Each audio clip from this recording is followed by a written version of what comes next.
Hello everyone, welcome back to the channel.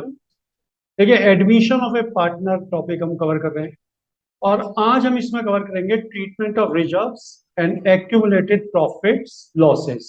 और साथ ही साथ इसमें स्पेसिफिक रिजर्व्स के बारे में भी हम बात करेंगे, जैसे वर्कमैन कंपनसेशन रिजर्व या इन्वेस्टर ट्रांजेक्शन रिजर्व।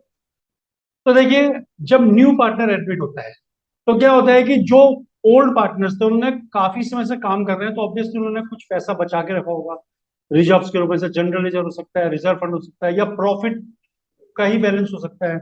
और कुछ ऐसा भी हो सकता है कि लॉस के कुछ बैलेंस हो जिनको राइट ऑफ ना किया हो। तो जब न्यू पार्टनर आता है तो इन बैलेंसेस को हमें राइट ऑफ करना पड़ता है, हटाना पड़ता है। रीजन है कि जैसे मान लीजिए आपका प्रॉफिट का बैलेंस है, तो अगर आप उस प्रॉफिट के बैलेंस को अभी डिस्ट्रीब्यूट नहीं करते हैं उन पार्टनर्स में, तो फ्यूचर में जब भी डिस्ट्रीब्यूट करेंगे फिर तो न्यू पार्टनर भी उसका हकदार हो जाएगा, जबकि वो उसका आने से पहले का प्रॉफिट है। तो इसलिए क्या करते हैं कि उस प्रॉफिट को पहले ओल्ड पार्टनर को ओल्ड रेशियो में डिस्ट्रीब्यूट कर दिया जाता है।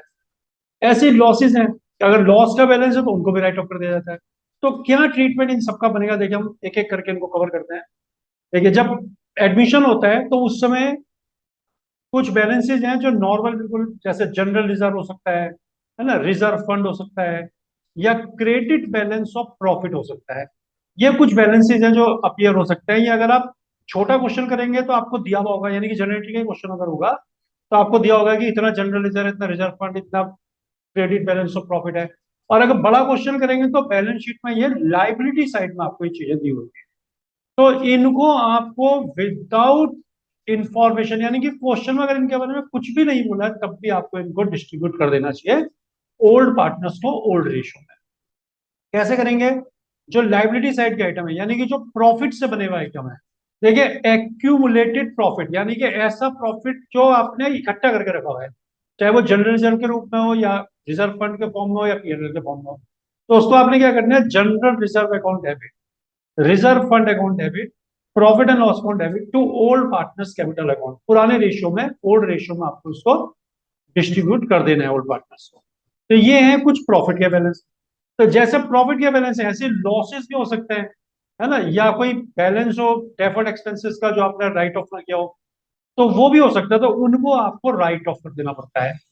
उसके लिए क्या होगा, वो ओल्ड पार्टनर डेबिट हो जाएंगे उसके लिए, और प्रॉफिट एंड लॉस अकाउंट का डेबिट बैलेंस या फिर एडवर्टाइजमेंट सस्पेंस अकाउंट या कोई और बैलेंस हो डेफर्ड एक्सपेंसेस का जो आपको दिखा रखा हो, तो उनको भी आप राइट ऑफ करते हैं। एंट्री बनेगी ओल्ड पार्टनर्स डेबिट टू, जो भी नाम हो, प्रॉफिट एंड लॉस दिया तो to P and L account, advertisement suspense तो उसको लिख दो, कोई और नाम से दिया तो उसको आप लिख सकते हो। तो ये सिंपल तरीका है।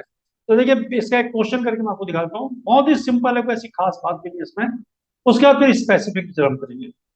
देखिए, क्वेश्चन है कि ए बी और सी पार्टनर है, ए बी पार्टनर है, 3-2 में प्रॉफिट शेयर करते हैं, और इन्होंने सी को पार्टनरशिप में एडमिट किया for a fourth share in profit.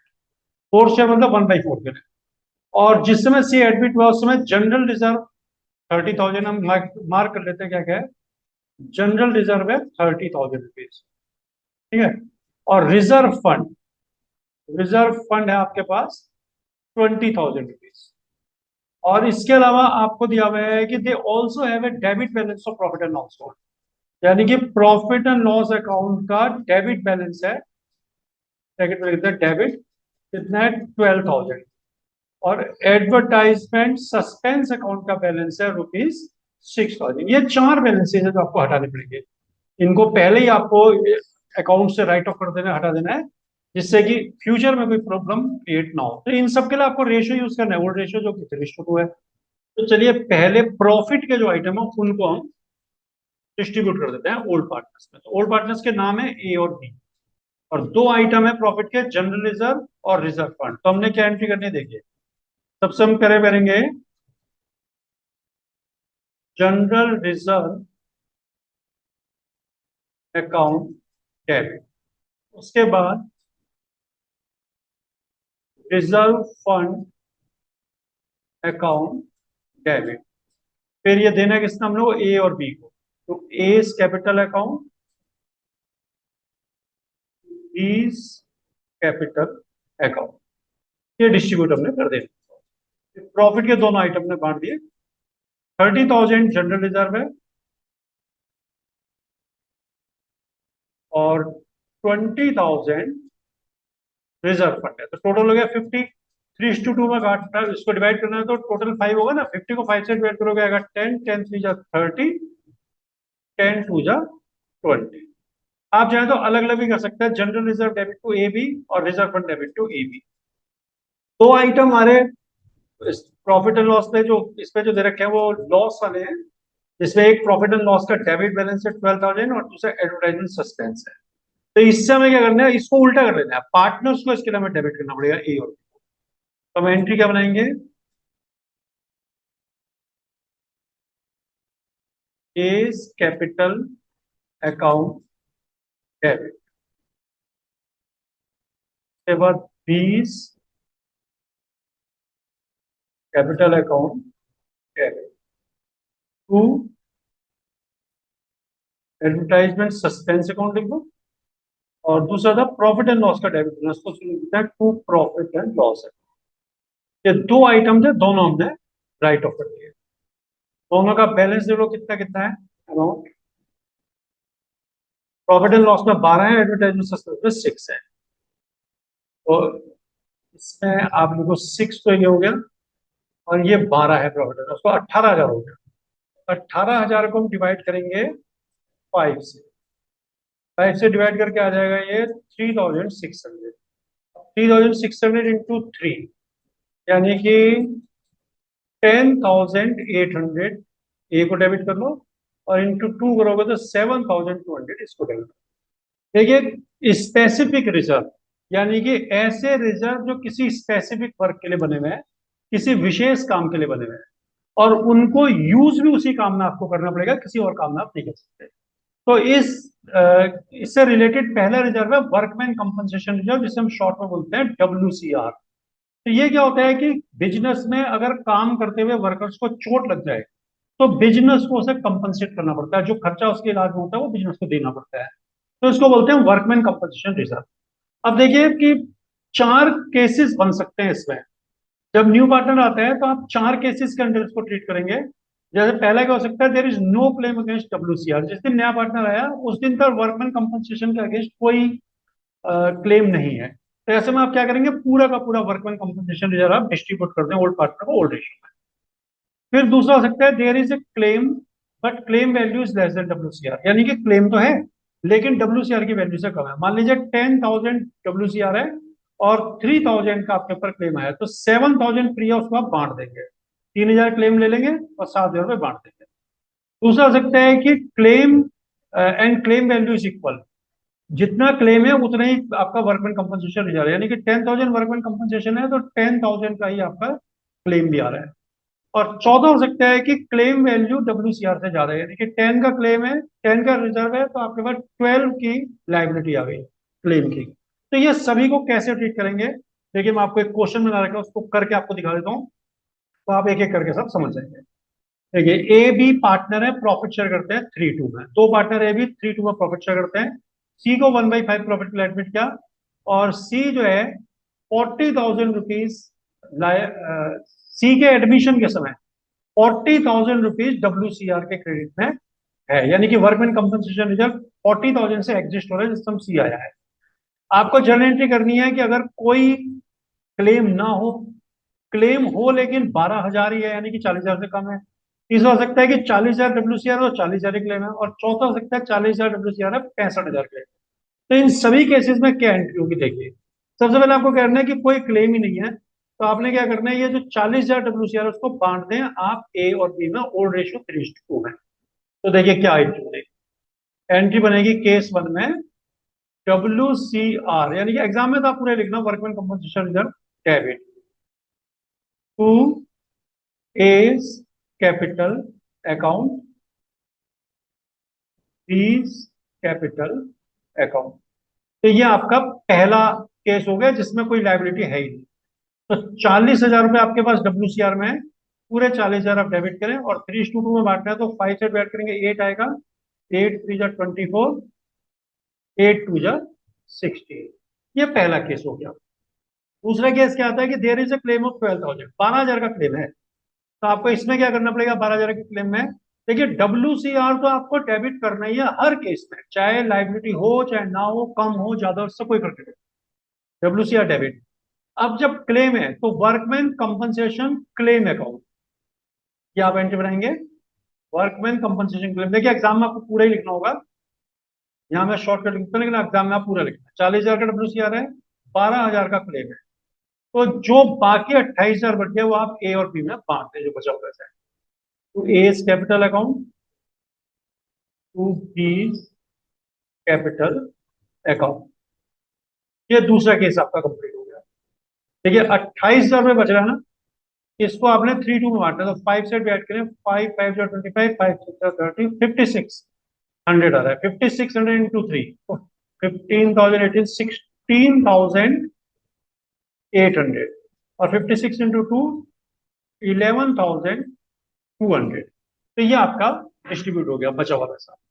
तीसरा केस क्या था, देखिए तीसरा केस है कि 40,000 का क्लेम है, 40,000 WCR है, तो यानी कि बराबर है, जितने का आपका क्लेम है उतना ही आपके पास WCR है।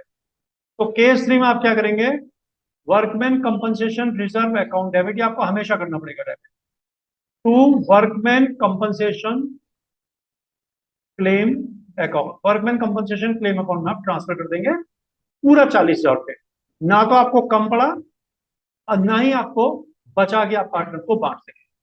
तीसरा केस हो गया। चौथा केस क्या है, देखिए चौथे केस में, चौथा केस है कि there is a claim of 65,000 for workman compensation. Workman compensation के लिए क्लेम आपके पास 65,000 का, यानी कि जितना आपका WCR से 15,000 ज्यादा क्लेम है।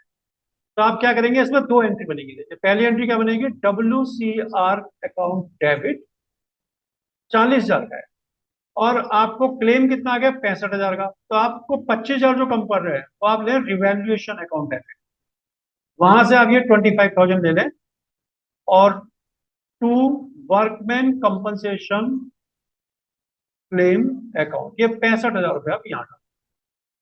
तो ये आपका चौथे केस में पहली एंट्री हो गई कि आपको जो पैसा कम पड़ा वो आपने रिवैल्यूएशन से ले लिया, लेकिन अगर रिवैल्यूएशन से ले लिया तो ये लॉस हुआ, तो इस लॉस को आपको पार्टनर्स में डिस्ट्रीब्यूट करना पड़ेगा। A is capital account debit, B is capital account debit, to revaluation account. तो इसमें 25,000 जो लॉस हुआ इसको 5 से डिवाइड करेंगे, 5 आएगा, 5 3 जा 15, 5 2 जा 10। तो इस तरह से आप वर्कमैन कंपनसेशन रिजर्व को भी ट्रीट कर सकते हैं। देखिए दूसरा स्पेसिफिक रिजर्व होता है इन्वेस्टमेंट फ्लक्चुएशन रिजर्व, जिसे IFR शॉर्ट में बोलते हैं।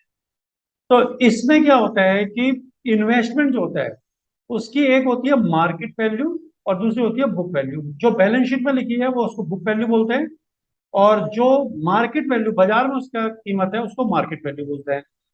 तो क्या होता है कि इन्वेस्टमेंट की वैल्यूज में फ्लक्चुएशन होते रहते हैं, तो अगर उस फ्लक्चुएशन की वजह से हमें लॉस हो रहा है या कोई फ्लक्चुएशन नहीं हुआ और वो जो हमने रिजर्व बनाया हुआ IFR को प्रॉफिट में कन्वर्ट हो रहा है, तो न्यू पार्टनर के एडमिशन केस में उसका ट्रीटमेंट करना जरूरी होता है। तो 5 केसेस इसमें बन सकते हैं। पहला हो सकता है कि कोई इंफॉर्मेशन आपको दी ही नहीं है, नया पार्टनर आया और IFR के बारे में आपको कुछ नहीं बताया, या फिर आपको बताया कि मार्केट वैल्यू और बुक वैल्यू आपकी बराबर है, तो इसका मतलब हुआ कि कोई क्लेम है ही नहीं उसके अगेंस्ट, मतलब कोई वैल्यू में अप एंड डाउन हुआ ही नहीं है। तीसरा हो सकता है कि फॉल हुई है इन्वेस्टमेंट की वैल्यू में, यानी कि मार्केट वैल्यू थोड़ी कम हो गई बुक वैल्यू से, लेकिन जो फॉल हुई है वो इन्वेस्टमेंट फ्लक्चुएशन रिजर्व से कम है। चौथा हो सकता है कि इन्वेस्टमेंट की वैल्यू में जो फॉल हुई है वो IFR के बराबर हुई है, और लास्ट हो सकता है कि IFR से ज्यादा हुई है। तो ये 5 केस बनते हैं। देखिए क्वेश्चन को हमने लिया एग्जाम्पल के, हम आपको समझाने की कोशिश करेंगे। ए बी पार्टनर है, प्रॉफिट इक्वली शेयर करते हैं, इनका जो प्रॉफिट शेयरिंग का रेशियो है वो इक्वल है, बराबर है दोनों का। सी को न्यू पार्टनर एडमिट किया for 1/3 share. At the time of C's admission IFR exist in their book at a value of 50,000, यानी कि इन्वेस्टमेंट फ्लक्चुएशन रिजर्व जो है ये 50,000 रुपए इनके पास है, और रेशियो जो है इनका 1:1 है, प्रॉफिट शेयरिंग का रेशियो, और ए और बी पार्टनर है। तो देखिए 5 डिफरेंट केसेस हैं, इसमें हम एक एक करके देखते हैं कि क्या एंट्रीज बनेंगी। तो पहला और जो दूसरा है ये सेम है दोनों, देखिए 1 और 2। There is no information about investment, investment के बारे में कोई इंफॉर्मेशन नहीं है, तो इसका मतलब है कि जो IFR 50,000 बनाया आपने पूरा फ्री है, और यहाँ लिख दिया market value and book value of investment are same, market value book value जब बराबर हो जाएंगी तो इसका मतलब है कि कोई फॉल हुआ ही नहीं है इन्वेस्टमेंट की वैल्यू में, तो तब भी पूरा रिजर्व फ्री। तो 1 और 2 दोनों केस में हम एक ही एंट्री करेंगे। 50,000 का जो IFR है ए और बी में आप बांट दें। तो पहली एंट्री क्या बनेगी देखिए। फर्स्ट एंट्री जैसे WCR को डेबिट करते थे ऐसे आपको IFR हर केस में आपको डेबिट करना पड़ेगा। Investment fluctuation reserve account debit 1 और 2 दोनों है ये। 2 is capital account, 3 capital account. दोनों में ओल्ड पार्टनर जो ए और बी है उनमें आपको IFR को डिस्ट्रीब्यूट कर देना है। IFR आपके पास 50,000 है, दोनों इक्वल पार्टनर है तो 25 ए को दे दो और 25,000 आप बी को दे दो। ये बढ़ता। तीसरा केस है कि there is a fall of 20,000 in the value of investment. 20,000 की फॉल हुई है, तो अब हमको क्या करना होगा तीसरे केस में, फिर वही IFR आपको डेबिट करना ही है। IFR अकाउंट डेबिट, ये 50,000 आप डेबिट करिए। जितना फॉल हुआ है वो यहां आप लिख दें इन्वेस्टमेंट अकाउंट। इन्वेस्टमेंट का फॉल हुआ है ना, तो इन्वेस्टमेंट को यहां से कवर करेंगे। इन्वेस्टमेंट अकाउंट 20,000, ये फॉल इन्वेस्टमेंट के अपने यहां से कवर करेंगे। बच गए 30,000 रुपए, उसे ए और बी में बांट देना आपने। To A's capital account, to B's capital account. तो 30,000 जो बच गया उसको बराबर बांट दो दोनों पार्टनर में, 15,000 ईच। दोनों इक्वल पार्टनर है तो बराबर बराबर बन जाएगा। चौथा केस है there is a fall of 50,000 in the value of investment. जितना इन्वेस्टमेंट फ्लक्चुएशन रिजर्व है उतनी ही फॉल भी है। तो चौथे केस में भी आपको क्या करना है, IFR हमेशा की तरह आपको डेबिट करना ही पड़ेगा। IFR account debit to investment account. जितना आपका IFR है उतनी ही फॉल हुई, तो पूरा का पूरा इन्वेस्टमेंट को क्रेडिट कर दें और आपके पास कोई कमी भी नहीं पड़ी लेकिन बचा भी नहीं बांटने के लिए, पूरा पूरा हो गया। अब फिफ्थ केस देखिए क्या है। फिफ्थ केस में दो बनेंगे, दो एंट्री बनानी पड़ेंगे। फिफ्थ केस है there is a fall of 10,000 in the value of investment. 10,000 की फॉल हुई, तो सबसे पहले आप लिखें IFR अकाउंट डेबिट। 50,000 रुपया आपके पास IFR, इसको भी आप डेबिट कर लेना हमेशा की तरह। 10,000 ज्यादा फॉल हो गई है, 60 की फॉल हुई है, तो 10,000 आप कहां से लेंगे, रिवैल्यूएशन अकाउंट से। Revaluation account debit 10,000 to investment account. इसको आप इन्वेस्टमेंट में ट्रांसफर कर दें 60,000 रुपीज। अब जो ये 10,000 की फॉल हुई है, ये लॉस हो गया, तो इस लॉस को ए और बी में डिस्ट्रीब्यूट करना। एंट्री बनेगी as capital account debit, B's capital account debit to revaluation account. Revaluation account को क्लोज कर देंगे ट्रांसफर करके ए और बी की कैपिटल। तो 10,000 का लॉस हुआ है तो दोनों इक्वल पार्टनर, तो 5,000 दोनों डेबिट हो जाएंगे, 5,000 ईच से। तो ये आपका इन्वेस्टमेंट फ्लक्चुएशन रिजर्व लगभग वर्कमैन कंपनसेशन रिजर्व की तरह है। वहां पर आप जो क्लेम बनता है उसको वर्कमैन कंपनसेशन क्लेम में डालते हैं, यहाँ जो लॉस होता है उसको इन्वेस्टमेंट में ट्रांसफर कर देते हैं। तो इस तरह से आपका रिजर्व वाला पोर्शन भी कंप्लीट हो गया। और अगर आपकी कोई क्वेरी हो तो एक नंबर फ्लैश हो रहा है इसमें, व्हाट्सएप नंबर है, आप इसमें अपनी क्वेरी मुझे सेंड करिए, मैं आपको उसको सॉल्व करके दूंगा। और अगर पढ़ाया हुआ कंटेंट आपको ठीक लगता है तो आप चैनल को लाइक कर सकते हैं जरूर।